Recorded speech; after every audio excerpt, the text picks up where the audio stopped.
Hello बच्चों, आप सब कैसे हैं। उम्मीद करते हैं कि आप सब बढ़िया होंगे, स्वस्थ होंगे, मस्त होंगे और पढ़ाई कर रहे होंगे।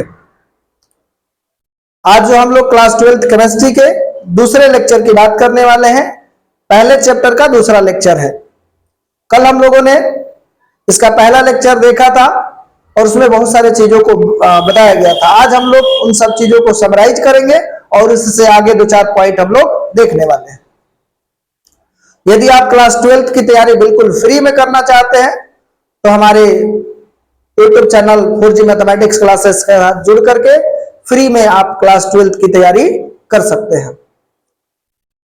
और आपको फ्री में PDF चाहिए तो इस वीडियो के डिस्क्रिप्शन में मैंने एक टेलीग्राम का लिंक दिया है और उस टेलीग्राम के लिंक से आप हमारे टेलीग्राम चैनल को ज्वाइन कर लीजिए और वहां पर आप इस का PDF जो है वो फ्री में ले सकते हैं। तो बिना देरी के हम लोग आज की क्लास को स्टार्ट करते हैं। आज जो हम लोग बात करने वाले हैं ठोस अवस्था, और ठोस अवस्था का ये दूसरा लेक्चर है। ठीक है, तो बिना देरी के हम लोग शुरू करते हैं, लेकिन उससे पहले देर लगेगी मगर सही होगा।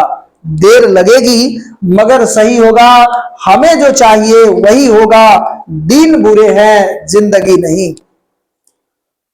जीवन एक यात्रा है, इसे जबरदस्ती नहीं जबरदस्त तरीका से तय करें। तो चलिए बिना देरी के हम लोग फटाफट आज के लेक्चर को पूरा करते हैं। ठीक है, तो हम लोगों ने पिछले क्लास में थोड़ा सा सिलेबस देखा था कि भैया क्लास 12th केमिस्ट्री में जो पहला चैप्टर है उससे कितने नंबर का पूछा जाएगा। तो पहला जो चैप्टर है उसमें 4 ऑब्जेक्टिव प्रश्न पूछे जाएंगे और 2 शॉर्ट प्रश्न पूछे जाते हैं। लॉन्ग इसमें एक भी प्रश्न नहीं पूछा जाता है। तो यानी आप यहां से देख सकते हैं कि पहले चैप्टर की अगर आप तैयारी करते हैं तो कितने नंबर की तैयारी हो जाएगी, 8 नंबर की तैयारी आपकी हो जाएगी।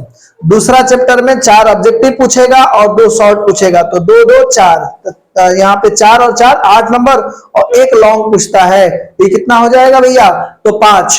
तो 8 5 कितना हो जाता है, 8 5 13 नंबर का हो जाएगा। यानी दूसरे चैप्टर की तैयारी करते हैं तो 13 नंबर की तैयारी आपकी हो जाएगी। ठीक है, इलेक्ट्रोकेमिस्ट्री में 4 ऑब्जेक्टिव क्वेश्चन पूछता है और 2 जो है शॉर्ट क्वेश्चन पूछता है। तो 4 नंबर ये और 4 नंबर ये, टोटल कितना नंबर हो जाएगा, 8 नंबर। इसमें लॉन्ग क्वेश्चन नहीं पूछता है। और चौथा जो चैप्टर है केमिकल काइनेटिक, केमिकल काइनेटिक से 4 ऑब्जेक्टिव प्रश्न है और एक जो है आपके पास शॉर्ट क्वेश्चन है और एक जो है वो लॉन्ग क्वेश्चन है। तो 5 और 2 7 और 7 4 11 नंबर की तैयारी हो जाएगी। यानी यदि आप चौथा चैप्टर पढ़ते हैं तो 11 नंबर की तैयारी हो जाएगी।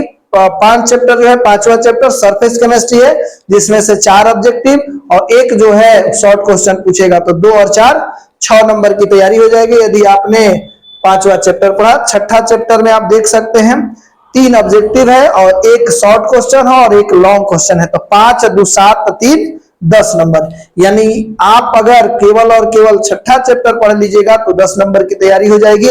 पी ब्लॉक में आप देख सकते हैं 3 शॉर्ट क्वेश्चन है और 8 ऑब्जेक्टिव है। तो 8 6 14 और 14 5 कितना हो जाएगा भैया, तो 14 5 19 नंबर की तैयारी हो जाएगी। केवल और केवल अगर पी ब्लॉक आप पढ़ते हैं तो 19 नंबर आपके हाथ में आ जाएगा। जो अभी जिस तरीका से एग्जाम पैटर्न है उन सब चीजों को एनालिसिस करके इन सब चीजों को बताया जा रहा है। ठीक है, दूसरा जो है डी एंड एफ ब्लॉक। तो डी एंड एफ ब्लॉक की तैयारी अगर करते हैं, डी और एफ ब्लॉक उतना इंपॉर्टेंट नहीं है। 2 ऑब्जेक्टिव पूछता है और एक क्वेश्चन पूछता है शॉर्ट। तो 2 दूनी 4 नंबर की तैयारी होगी। उसके बाद 9 कोऑर्डिनेशन कंपाउंड अगर पढ़ते हैं तो 3 ऑब्जेक्टिव और एक शॉर्ट, तो 3 2 5 नंबर की तैयारी हो जाएगी। ओके, उसके बाद है हेलो एल्केन और हेलो एरीन, अगर इसको पढ़ते हैं तो 3 ऑब्जेक्टिव और एक जो है 2 नंबर वाले यानी शॉर्ट क्वेश्चन और एक लॉन्ग क्वेश्चन। तो 5 2 7 7 3 10। यानी हेलो एल्केन और हेलो एरीन अगर आप पढ़ते हैं तो 10 नंबर की तैयारी। एल्कोहल, फिनॉल और ईथर पढ़ते हैं तो 3 ऑब्जेक्टिव है और जो है क्या है भैया, 2 जो है शॉर्ट क्वेश्चन है। तो 2 दूनी 4 नंबर और लॉन्ग एक भी नहीं पूछता है। तो 4 और 3 7 नंबर की तैयारी हो जाएगी। ठीक है, उसके बाद aldehyde, ketone and carboxylic acid जो है इससे 4 ऑब्जेक्टिव और 2 जो है शॉर्ट क्वेश्चन। तो 2 दूनी 4 नंबर और एक लॉन्ग क्वेश्चन। तो 5 4 9 और 9 4 13 नंबर की तैयारी हो जाएगी। ठीक है, 13 नंबर चैप्टर एमीन जो है, एमीन में अगर आप पढ़ते हैं, एमीन को अगर अच्छे से पढ़ते हैं तो 2 ऑब्जेक्टिव और एक जो है शॉर्ट क्वेश्चन, तो 2 और 2 4 नंबर की तैयारी हो जाएगी। ठीक है, उसके बाद बहुलक पॉलीमर जो है अगर आप पढ़ते हैं तो 2 ऑब्जेक्टिव पूछेगा और 2 जो है, एक जो है शॉर्ट क्वेश्चन, तो ये भी 2 नंबर का हो गया, एक लॉन्ग क्वेश्चन, तो 5 2 7, तो 7 2 9 नंबर की तैयारी हो जाएगी। उसके बाद जैवाणु पढ़ते हैं तो जैवाणु पढ़ेंगे तो 2 ऑब्जेक्टिव और एक जो है शॉर्ट क्वेश्चन, तो 2 2 4 नंबर। यानी हम यहाँ पर कहना चाह रहे हैं केवल और केवल आपको हम चैप्टर का नाम बता देते हैं, हेलो एल्केन और हेलो एरीन पढ़ लीजिए, उसके बाद क्या पढ़ लीजिए, एल्डिहाइड कीटोन और कार्बोक्सिलिक एसिड पढ़ लीजिए, और उसके बाद पॉलीमर पढ़ लीजिए। यानी 3 चैप्टर इधर पढ़ लीजिएगा तो 3 चैप्टर से आपका कितना नंबर हो जाएगा, 10 नंबर, अब 23 नंबर, और 23 को 9 को कितना हो जाएगा, 23 9 32 नंबर। यानी केवल आप ये 3 चैप्टर पढ़ेंगे तो 32 नंबर की तैयारी हो जाएगी। और इधर जो है आप पढ़ लो शुरू से ही, आप कितना ये सारा चैप्टर पढ़ लो तो तैयारी हो जाएगा। यानी इधर से 7 चैप्टर और उधर के 3 चैप्टर पढ़ लीजिए, बहुत ज्यादा नंबर हो जाएगा। 70 नंबर की आपको रिटन एग्जाम होता है, 30 नंबर का प्रैक्टिकल होता है। ठीक है, चलिए, यानी हम ये कहना चाह रहे हैं कि नंबर लाने के लिए जरूरी नहीं है कि आपको पूरे चैप्टर पढ़ने होंगे, ठीक है, लेकिन नॉलेज के लिए सब चैप्टर को पढ़ना बहुत जरूरी है, अति आवश्यक है। अभी समय बहुत है, तो आप पर डे अगर 6 घंटा 7 घंटा पढ़ते हैं तो आप टॉप लिस्ट में आ सकते हैं। मेहनत करते रहिए, ठीक है। और सफलता का की जो है वो मेहनत है, मेहनत करिएगा सारा काम, यानी कि मेहनत इतना खामोशी से करो कि सफलता शोर मचा दे। ठीक है, तो चलिए हम लोग आज जो स्टार्ट करने वाले हैं क्लास 12 केमिस्ट्री चैप्टर नंबर 1 जो है वो पहला चैप्टर जो है ठोस अवस्था सॉलिड स्टेट। लेकिन इसको पढ़ने से पहले हम लोग को समझना होगा कि पदार्थ क्या होता है। पदार्थ को हम लोग सब्सटेंस कहते हैं, और कई जगह पे पदार्थ को द्रव्य भी लोग कहते हैं। द्रव्य, द्रव नहीं, द्रव्य, जिसको हम लोग पदार्थ को हम लोग द्रव्य भी कहते हैं। लेकिन इसमें थोड़ा सा माइनर डिफरेंस है, थोड़ा सा अंतर है, हम इसके बारे में भी चर्चा करेंगे। लेकिन सबसे पहले हम लोग बात करते हैं कि पदार्थ होता क्या है। तो वे सारी वस्तुएं जो स्थान घेरती है, जिसमें द्रव्यमान आयतन होता है, जिसमें द्रव्यमान कम आयतन होती है, तथा जो अवरोध उत्पन्न करता है, जो विरोध करता है, रुकावट पैदा करता है, ठीक है, उत्पन्न करता है, और जिसे हम अपने पांचों ज्ञानेंद्रियों के द्वारा क्या कर सकते हैं, अनुभव कर सकते हैं। पांचों ज्ञानेंद्रियां क्या हो जाएगा, तो नाक, कान, आंख, नाक, कान, आंख, जीभ और त्वचा, ये पांचों के द्वारा अगर अनुभव कर सकते हैं तो इन सब चीजों को हम लोग क्या बोलते हैं भैया, महसूस कर सकते हैं, उसे पदार्थ कहते हैं। और पदार्थ आपने इर्द गिर्द में बहुत सारी चीजें दिखाई दे रही होगी, वो सारा का सारा क्या है, पदार्थ है। जैसे ईंट, पत्थर, कुर्सी, टेबल, बेंच, मार्कर, पेन, जो भी आप कॉपी किताब, ये सारे के सारे क्या है, पदार्थ के अंतर्गत आते हैं। लेकिन एक बात हम आपको बताना चाहते हैं कि जो टर्म की हम बात किए थे कि द्रव्य क्या होता है, तो द्रव्य के बारे में हम बता देते हैं। द्रव्य क्या होता है, द्रव्य यानी कि मेटर, इसको मेटर भी बोल सकते हैं। तो हम आपको बता दें कि भैया वे पदार्थ जिसकी संरचना, गुण, बनावट निश्चित होते हैं, वे पदार्थ जिनके संरचना, गुण, बनावट क्या होते हैं, निश्चित होते हैं, उसे हम लोग क्या कहते हैं, उसे हम लोग द्रव्य कहते हैं। बोलिए यहां तक किसी प्रकार का कोई दिक्कत है जी? चलिए हम लोग आगे बढ़ते हैं। सबसे पहले हम लोग बात करेंगे पदार्थ की अवस्थाएं। तो पदार्थ की अवस्थाएं मुख्यतः तो 3 होती है, लेकिन अभी तक 5 अवस्थाएं खोजी गई है। तो 5 अवस्थाओं के बारे में हम लोग जान लेते हैं कि 5 अवस्थाएं कौन कौन सी है भैया। ठोस अवस्था सॉलिड स्टेट, और दूसरा जो है द्रव अवस्था लिक्विड स्टेट, और तीसरा जो है वो गैसीय अवस्था गैसियस स्टेट, और चौथा जो है प्लाज्मा अवस्था है। चौथा क्या है, प्लाज्मा अवस्था है। और उसके बाद जो है 5वां जो है बोस-आइंस्टीन कंडेंसेट अवस्था है। बोस-आइंस्टीन कंडेंसेट अवस्था, जिसके शॉर्टकट में BEC स्टेट भी कहा जाता है। उसके बाद हम लोग बात करने वाले हैं पदार्थ का वर्गीकरण। हमारे लिए 3 ही महत्वपूर्ण है, ठोस अवस्था, द्रव अवस्था, गैस अवस्था, लेकिन इसके अलावा भी 2 होता है। ठीक है, अलग से एक वीडियो हम शॉर्ट बनाएंगे जिसमें इन तीनों अवस्थाओं को अलग तरीका से, बेहतर तरीका से आपको डिफाइन करेंगे। ठीक है, तो पदार्थ का वर्गीकरण की बात करते हैं, क्लासिफिकेशन ऑफ सब्सटेंस की बात करते हैं। तो भैया पदार्थ को हम लोग 2 भागों में बांटे हैं, शुद्ध पदार्थ यानी प्योर सब्सटेंस, और दूसरा है अशुद्ध पदार्थ, इम्प्योर सब्सटेंस की बात हुई है। ठीक है, दूसरा जो है शुद्ध पदार्थ को हम लोगों ने दो भागों में बांटा, तत्व और यौगिक, यानी एलिमेंट एंड कंपाउंड। और एलिमेंट को हम लोगों ने बांटा है कितने भागों में, तीन भागों में, धातु, अधातु और उपधातु, metal, non metal and metalloid. ठीक है, और ये जो अशुद्ध है, इम्प्योर सब्सटेंस है, इम्प्योर सब्सटेंस को हम लोग मिक्सचर भी कहते हैं, मिश्रण भी कहा जाता है। और मिश्रण को फर्दर दो भागों में बांटा गया है, समांगी मिश्रण और विषमांगी मिश्रण।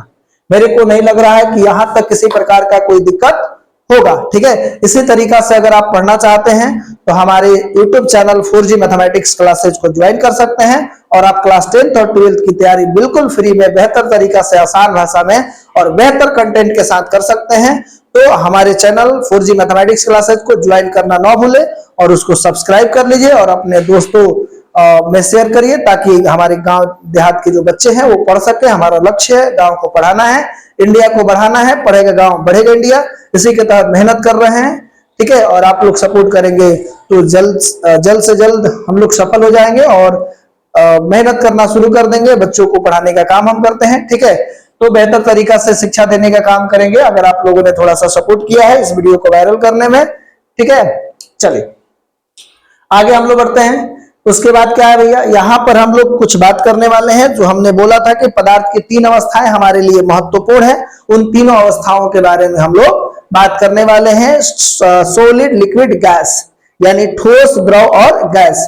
यहाँ पर हम लोग देखने वाले हैं, ऊपर एक एरो है, यहाँ पर आपको ध्यान देना पड़ेगा ऐड एनर्जी। यदि ऐड एनर्जी यानी बाहर से आप ठोस को, सॉलिड को अगर एनर्जी दिया जाएगा तो सॉलिड कन्वर्टेड इनटू लिक्विड, और लिक्विड को अगर हमने एनर्जी ऐड किया, लिक्विड में एनर्जी दिया, तो लिक्विड कन्वर्टेड इनटू गैस, ये कन्वर्ट हो जाएगा गैस में। लेकिन फर्दर यहाँ पर एरो दो दिया गया है, रिमूव एनर्जी है। यदि हमने गैस से एनर्जी निकाला तो गैस कन्वर्ट हो जाएगा लिक्विड में, और लिक्विड से हमने एनर्जी निकाला तो लिक्विड कन्वर्ट हो जाएगा सॉलिड में। यहां तक किसी प्रकार का कोई दिक्कत नहीं है। चलिए आगे हम लोग बढ़ते हैं, ठोस अवस्था की बात करते हैं। आप देख रहे हैं कि जो भी चीजें हैं, ये आप देख लो, मार्कर देख लो, ये जिस बोर्ड पे पढ़ रहे हो ये सारे के सारे जो है वो ठोस है, ये मार्कर ठोस है। ठीक है, आप जिस मोबाइल से पढ़ रहे हो मोबाइल ठोस है। तो ये आप यहाँ पर समझने वाला बात है कि ठोस अवस्था होता क्या है। तो ठोस अवस्था के बारे में हम लोग बात करते हैं तो पदार्थ की वैसी अवस्था, पदार्थ की वैसी अवस्था जिसका आकार, आयतन तथा आकृति तीनों निश्चित होते हैं, उसे ठोस कहते हैं। ठीक है, यानी ठोस के अवयवी कण जो होते हैं वो परवल अंतराणविक आकर्षण बल के द्वारा जुड़े होते हैं, और परवल अंतराणविक आकर्षण बल के जुड़े होने, परवल अंतराणविक आकर्षण बल से जुड़े होने के कारण जो ठोस होते हैं वो कठोर होते हैं। उनका आकार, आयतन तथा द्रव्यमान, आकृति, ये सारा चीज जो होता है वो निश्चित होता है, क्योंकि ठोस के जो अवयवी कण हैं वो स्थानांतरीय गति नहीं करते हैं, वो एक जगह पर फिक्स होते हैं। ठोस के अवयवी कणों की स्थिति जो होती है वो क्या होती है, निश्चित होती है, जिसके कारण उनके आकार, आकृति, आयतन, द्रव्यमान, ये सारा चीजें जो है वो क्या होती है, निश्चित होती है। समझ पा रहे होंगे मेरे बात को। थोड़ा सा हम फास्ट पढ़ाते हैं। ठीक है, जैसे में हम लोग ठोस अवस्था की बात करते हैं, हीरा, ग्रेफाइट, लोहा, कॉपर इत्यादि, ये सब क्या है, ठोस की जो है वो अवस्थाएं हैं। यहाँ पर हम लोगों ने अभी एक बात कहा था, थोड़ा सा यहाँ पर जानकारी हो जाए कि अगर ठोस द्रव में बदल रहा है तो ठोस द्रव में बदलेगा तब जब उसको एनर्जी दिया जाएगा, टेम्परेचर दिया जाएगा, और ठोस से द्रव बदलने की क्रिया को मेल्टिंग कहा जाता है। ठीक है, और यदि ठोस डायरेक्ट गैस में बदल जा रहा है तो इसको हम लोग सब्लिमेशन कहते हैं, उद्दोपातन कहते हैं। बोलिए, यहां तक किसी प्रकार का कोई दिक्कत है? ठीक है, बेहतर कंसेप्ट के लिए, बेहतर तरीके से आप तैयारी करना चाहते हैं, नॉलेज के साथ में तैयारी करना चाहते हैं और बिल्कुल फ्री में अपना तैयारी करना चाहते हैं, जो बच्चे क्लास 10th में हैं या 12th में हैं, आप पढ़ रहे हैं या आपके घर में कोई रिश्तेदार है, कोई भाई बहन, कोई रिलेटिव पढ़ रहा है, तो उन तक इस वीडियो को जरूर पहुंचाएं और हमारे YouTube channel 4G mathematics classes को सब्सक्राइब करने के लिए जरूर बोलें, और वहां से आप फ्री में पढ़ सकते हैं या आपके कोई रिलेटिव है वो फ्री में पढ़ सकते हैं। बार बार इस बात को बोल रहे हैं, वीडियो थोड़ा सा मैंने अच्छा नहीं लगता है ये बार बार बोलना, लेकिन क्या करिएगा, मजबूरी है। आप लोग थोड़ा सा सपोर्ट करेंगे तो बेहतर होगा मेरे लिए भी, ठीक है, और उस बच्चे के लिए भी जो बच्चे इस क्लास को ज्वाइन करेगा और पढ़ेगा। तो हम लोग बात करने वाले हैं ठोस के गुण के बारे में। ठोस के गुण क्या होता है इसको समझने वाले हैं। तो यहां देख सकते हैं भैया इसका आकार यानी ठोस का आकार, आयतन तथा आकृति तीनों क्या होता है, निश्चित होता है। और ठोस जो होते हैं, अभी हमने बताया ठोस कठोर होते हैं और ये असंपिड्य होते हैं, इनकम्प्रेसेबल होते हैं, यानी उनको कंप्रेस नहीं किया जा सकता है, दबा करके उसके आकार आकृति को क्या नहीं किया जा सकता, बदला नहीं जा सकता है, इसे दबाया नहीं जा सकता, दबा करके आकार आकृति में परिवर्तन नहीं किया जा सकता है। इनके अवयवी कण जो होते हैं प्रबल अंतराण्विक आकर्षण बल के द्वारा जुड़े होते हैं, यानी ठोस के जो अवयवी कण होते हैं वो प्रबल अंतराण्विक आकर्षण बल के द्वारा जुड़े होते हैं। उसके बाद जो है इनके अवयवी कणों के बीच जो है अंतराण्विक स्थान जो होता है, अवयवी कणों के बीच अंतराण्विक स्थान जो होता है वो बहुत कम होती है और इनके अवयवी कणों की स्थिति जो होती है वो निश्चित होती है, यानी इनके अवयवी कणों की जो स्थिति होती है वो क्या होगी, निश्चित होगी। केवल ये क्या कर सकते हैं, अपने माध्य स्थिति के इर्द गिर्द कंपन कर सकते हैं, वाइब्रेशन कर सकते हैं, लेकिन उनका जो पोजीशन होगा वो फिक्स होगा। जैसे आप यहां पर देख सकते हैं, मैं यहां से यहां आ गया तो मैं क्या कर रहा हूं, मैं स्थानांतरीय गति कर रहा हूं, ठीक है। लेकिन इस बात का और ध्यान रखेंगे कि ठोस के जो अवयवी कण होते हैं वो स्थानांतरीय गति नहीं करते हैं, उनके अवयवी कण जो होते हैं वो उनकी स्थिति जो होती है वो निश्चित होती है। वो केवल और केवल क्या कर सकते हैं, अपने स्थिति के माध्य स्थिति के चारों ओर क्या कर सकते हैं, वाइब्रेट कर सकते हैं, कंपन कर सकते हैं, ठीक है। इनका घनत्व जो होता है द्रव और गैस की तुलना में अधिक होती है, यानी ठोस का जो घनत्व होता है वो क्या होगी, द्रव और गैस की तुलना में अधिक होता है और इनका गलनांक तथा क्वथनांक जो होता है वो निश्चित होता है, ठीक है। इसके बाद हम लोग आगे बढ़ते हैं, वो क्या पढ़ने वाले हैं, ठोस का वर्गीकरण पढ़ने वाले। ठोस कितने भागों में बांटा गया है ठोस को, तो ठोस को मुख्यतः दो भागों में बांटा गया है। तो कौन कौन भाग है भैया, आप यहां पर देख सकते हैं, ठोस को दो भागों में बांटा गया, एक क्रिस्टलीय ठोस है और दूसरा जो है अक्रिस्टलीय ठोस है। एक क्रिस्टलीय ठोस, एक अक्रिस्टलीय ठोस। लेकिन इनको कई नामों से लोग जानते हैं, कई नामों से इसको जाना जाता है। आप यहां पर देख सकते हैं, क्रिस्टलीय ठोस को क्रिस्टलाइन सॉलिड कहते हैं, ठीक है, और अक्रिस्टलीय ठोस को नॉन क्रिस्टलाइन सॉलिड कहा जाता है। क्रिस्टलीय ठोस को रवादार ठोस भी कहते हैं और अक्रिस्टलीय ठोस को अमरफस सॉलिड या बेरवादार ठोस भी कहते हैं।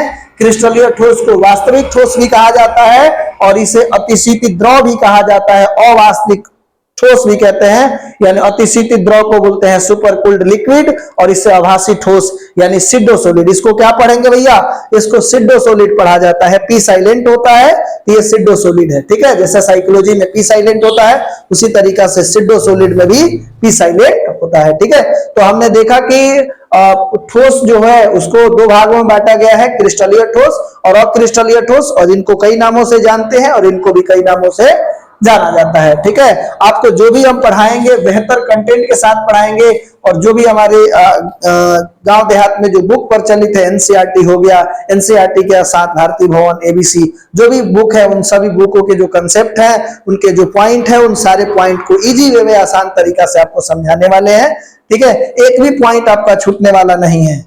तो इसी तरीका से बेहतर तरीका से क्लास 10th और 12th की तैयारी करना चाहते हैं तो हमारे YouTube channel 4G mathematics classes को ज्वाइन करना ना भूले।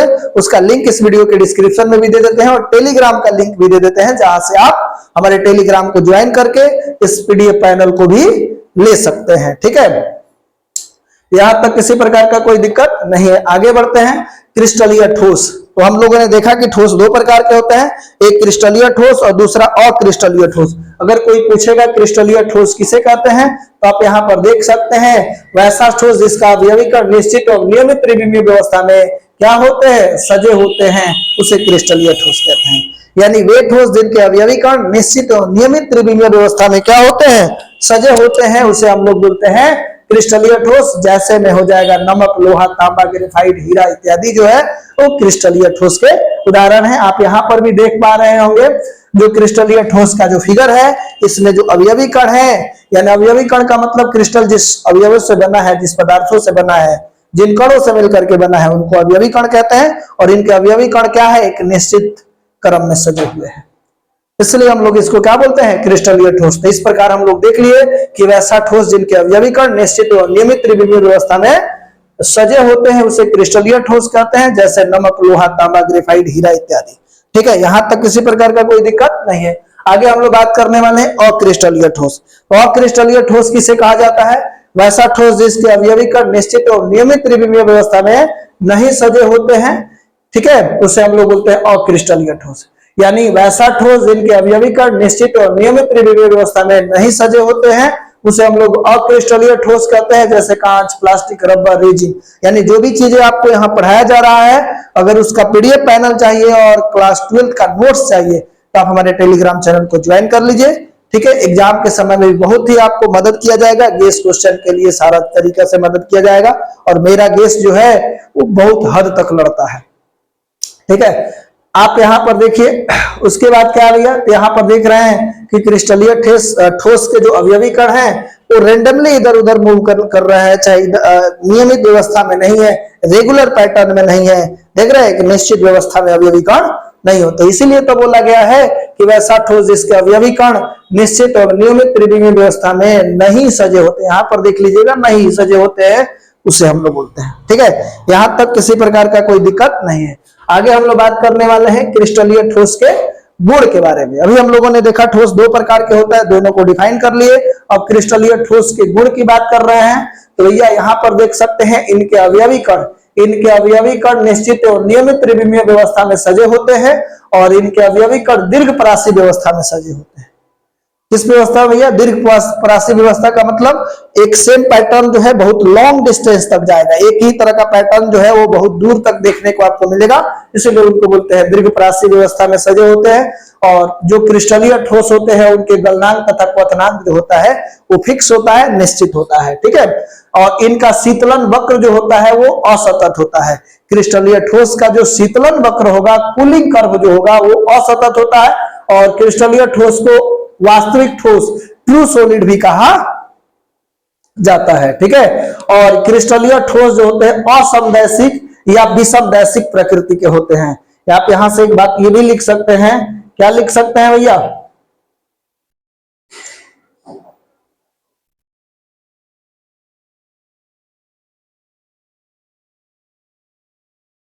जो क्रिस्टलीय ठोस जो है असमदैशिक यानी एनाइसोट्रॉपिक या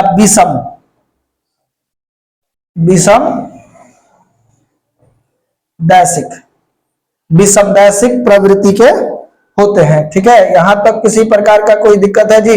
कोई किसी प्रकार का कोई दिक्कत नहीं है, ठीक है। आगे बढ़ते हैं। अब जो है अक्रिस्टलीय ठोस के गुण के बारे में चर्चा करते हैं। अक्रिस्टलीय ठोस की गुण क्या है? तो यहाँ पर हम लोग देख पा रहे हैं भैया कि अक्रिस्टलीय ठोस जो होते हैं इनके अवयवी कण निश्चित और नियमित त्रिविमीय व्यवस्था में नहीं सजे होते हैं, ठीक है। और इनके अवयवी कण उसमें जो था दीर्घ परासी व्यवस्था में सजे होते हैं, इसमें लघु परासी व्यवस्था में सजे होते हैं। और इनका गलनांक तथा क्वथनांक निश्चित नहीं होता है, यानी अक्रिस्टलीय ठोस के जो है गलनांक और क्वथनांक निश्चित नहीं होता है, ठीक है। उसके बाद जो है इनका शीतलन वक्र जो होता है सतत होता है। वहां पर हम लोग देखे थे क्रिस्टलीय में उनका शीतलन वक्र असतत होता है, लेकिन अक्रिस्टलीय का शीतलन वक्र जो है वो सतत होता है। अक्रिस्टलीय ठोस को हम लोग अतिशीतित द्रव, सुपरकूल्ड लिक्विड भी कहते हैं और इसे आभासी ठोस, सिडो सॉलिड के नाम से भी जाना जाता है, ठीक है। यहाँ पर दूसरा बात देख सकते हैं, इसे हम लोग क्रिस्टलीय ठोस को समदैशिक आइसोट्रॉपिक प्रवृत्ति की होती है, यानी कि ये क्या होता है? समदैशिक होते हैं, यानी अक्रिस्टलीय जो होते हैं वो समदैशिक होते हैं। तो इसमें अ लगा है तो इसमें अ नहीं लगा है, और क्रिस्टलीय जो है क्रिस्टलीय में अ नहीं लगा है लेकिन वो असमदैशिक होता है, लेकिन अक्रिस्टलीय समदैशिक होता है। इस बात को आप समझ गए होंगे, ठीक है। अब जो है महत्वपूर्ण बात है, हम लोगों ने अभी तक देखा क्रिस्टलीय ठोस तथा अक्रिस्टलीय ठोस, ठीक है। तो इसके बाद जो हम लोग चर्चा करने वाले हैं क्या? क्रिस्टलीय ठोस तथा अक्रिस्टलीय ठोस में अंतर। तो ये वीडियो लंबा हो जाएगा और हमारे पूरे वीडियो अगर देखना चाहते हैं तो आप हमारे YouTube चैनल पर आ जाइए, YouTube चैनल को सब्सक्राइब कर लीजिए, 4G मैथमेटिक्स क्लासेस, जहां पे क्लास 10th और 12th का पूरा सिलेबस जो है बिल्कुल फ्री में आसान तरीका से आपको पढ़ाया जाएगा। इस वीडियो के डिस्क्रिप्शन में भी मैंने टेलीग्राम का लिंक दे दिया है, वहां से हमारे टेलीग्राम को ज्वाइन कर लीजिए, जहां पर आपको पीडीएफ पैनल आपको मिलेगा। तब तक के लिए रखिए अपना ख्याल। थैंक यू, बाय बाय, मिलते हैं हम लोग कल।